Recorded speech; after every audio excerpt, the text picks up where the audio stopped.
Hello and welcome back again to Starting Point. Still the most amazing point in which you start your day. And also, Ferdi, we do realize that there are many people around the world who are practicing fasting right now. It is not only in Indonesia, but also I heard from other continents, even as far as the United States. Yes, that's why right now we're having a special guest on our Zoom meeting, which is coming from West Virginia, United Yes. States. And we'll welcome the Siti Nur Aisyah Swanda from West Virginia. Hello, Siti, how are you today? Hello. Hello, I am good, thankfully. Alhamdulillah. I'm Right, happy to be here. Thanks for inviting me. great, good to hear. So could you introduce yourself to us and then what you do there before we're starting the conversation? All right. So, hi everybody. My name is Siti Nur Aisyah Swanda, but you can call me Sitin, Siti with N.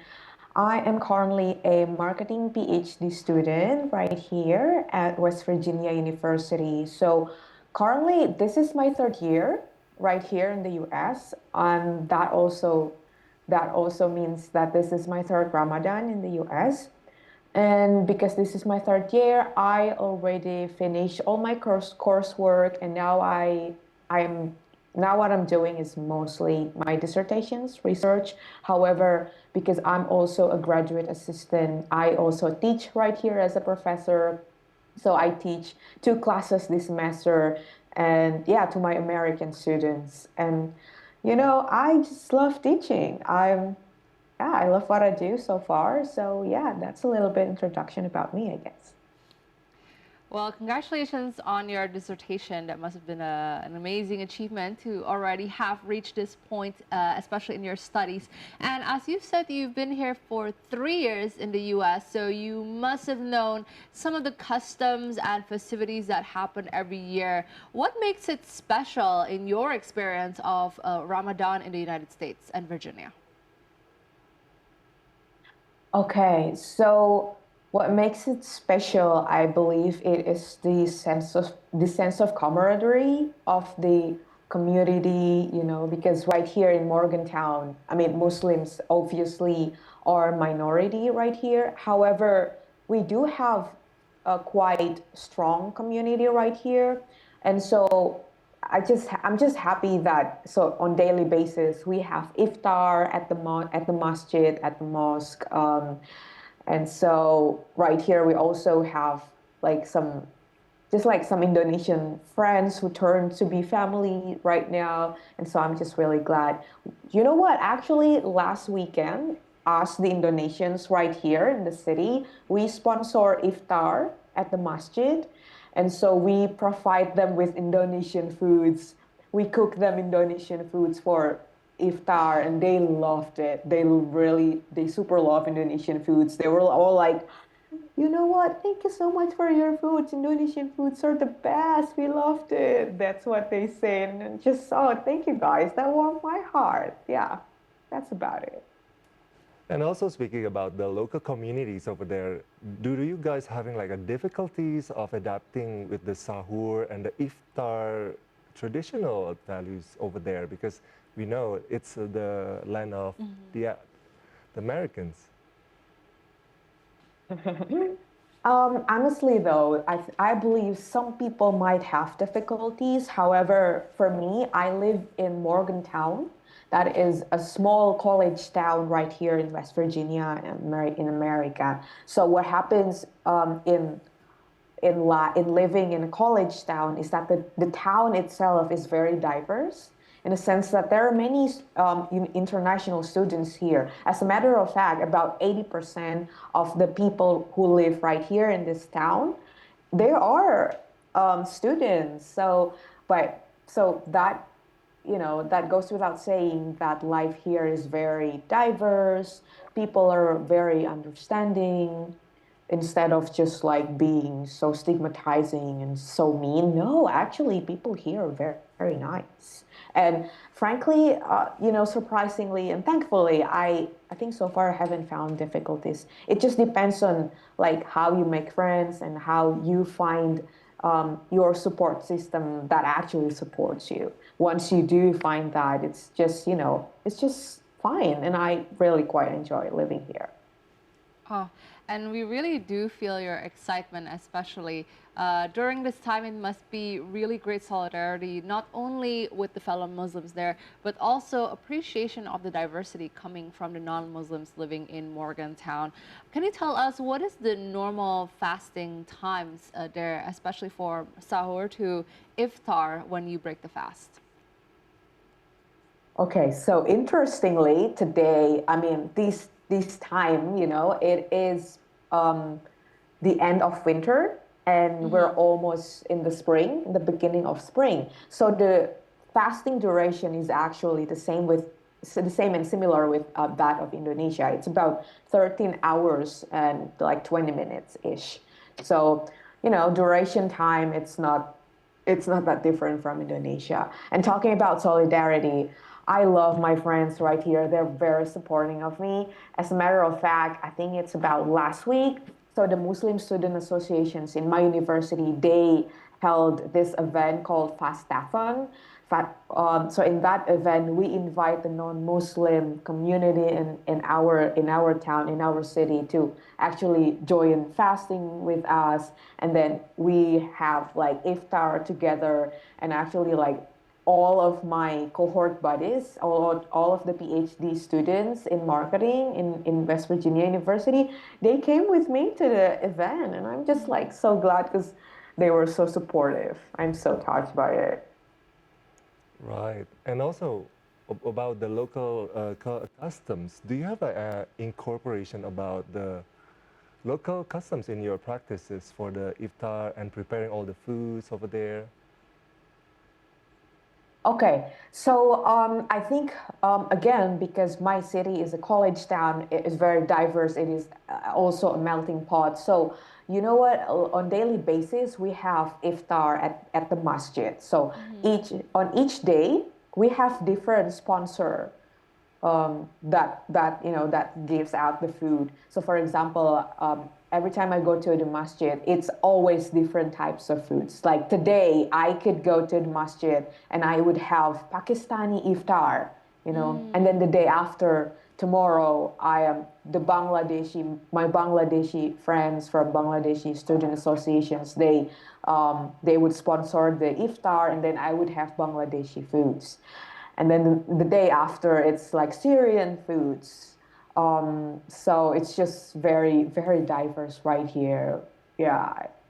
And then, like I mentioned before, like last weekend on Saturday, us Indonesians sponsoring the whole iftar at the masjids, and they all eat Indonesian food. So there's not that, there's not one specific of cultures of like the way we do fast and iftar right here. It's like it's just melting pot essentially, which is fun, and I love it. Mm-hmm. Wow, you must have had a feast getting to try all these cuisines Yeah, from these wonderful places, I mean, indeed. around the world. I'm very curious, is there foods known as takjil there? Because in Indonesia, it's very common to break fast with takjil. But are those foods also common in West Virginia or some delicacies as such? Honestly, though, you guys, not that I'm aware of, honestly. So I don't, I don't think I've seen takjil like what we have in Uh-huh. back home in Indonesia. And so what we do is like every time Azan Maghrib comes, we just drink water, and then we eat dates, korma, and then we went for Maghrib prayer, and that's it. And after Maghrib prayer, we would just go and eat like the main food, the entrees. No, so I don't think we do have it. But some delicacies they do have appetizers though, but not necessarily tajil like what we have. We have like a variety of tajil, which we are so blessed, and I'm so thankful. But yeah, not that I'm aware of right here. I need gorengan, you guys. Like, berbuka itu, it's just Yes, the best food for takjil is gorengan yes. to me. Mm-hmm. Yes. Yes. When we're talking about the time differences, how do you stay connected to your families in Indonesia? Do you have any special like routines or like time specifically for them? Oh man, talking about families, I miss them a lot. I miss them so much.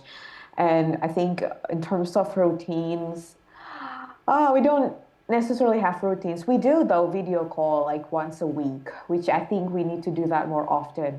The thing is, my sister, she lives in South Korea, and like the rest of my family lives in Indonesia. So we have like three different time zones, and it's just kind of difficult and challenging for us to just like set the time to talk to each other. But we try to do that at least once a week. However, I do call my parents every day. Wow, I mean, those time differences must be very interesting to be able to kind of coordinate everything to, communicate at the same time. What are some of the things that you mostly miss, Siti, from Indonesia? Because you've been in Morgantown for 3 years. Are there some of the things that you absolutely miss, especially during the Ramadan season there? You know what? This is one thing I miss the most. It's takjil war. Because I back Takjil home in war. Indonesia, I've been living in Jakarta in Ben Hill area for like 7, 8 years, and just takjil war is just what I do almost every day. And so I really miss that. You know. Yeah, and it's also a very Indonesian thing. I feel like, to live somewhere with such diversity that you even still have takjil war. I think that's, I mean, what a great experience. And lastly, Siti, before we close our conversation, do you have any Ramadan wishes or Eid wishes that you want to address, especially for the audience and the people watching? Ramadan wishes. I just wish that, I wish that there would be no more wars in the world. Albeit that's probably difficult. I just wish like peace, life for everybody. So like no more suffering in the world. I wish that everybody, not just Muslims, everybody in the entire world can just like enjoy life and have fun with it without without being fear of whether they're gonna be alive or not the next day. I think that's just mostly what I wish for right now. But just, yeah, all in all, just for everybody to be happy and healthy and just live a good life. Yes, totally agree, Siti. That's the most important thing because we're in the situation of really, really confusing, to be honest. And then, well, thank you so much for your time, Siti, from West Virginia. Thank you for having me. Yes, it's been such a pleasure and joy to talk to you. We do hope a very healthy and joyful Ramadan for you in Morgantown, and we hope to see you later. Thank you so much, Siti. Have a great day. Bye bye, you guys too. Thank you. And with that ends our conversation with a wonderful diaspora, Ferdi, coming from West Virginia. Yes. I learned a lot about Indeed, the yeah. customs there. Yes, and also it turns out that takjil is very hard to find over there. Outside of Indonesia, I mean, it's non-existent probably. So, Exactly. yes, and with that, we're also going to take a very short break. So stay tuned only on Starting Point because we'll be right back very soon.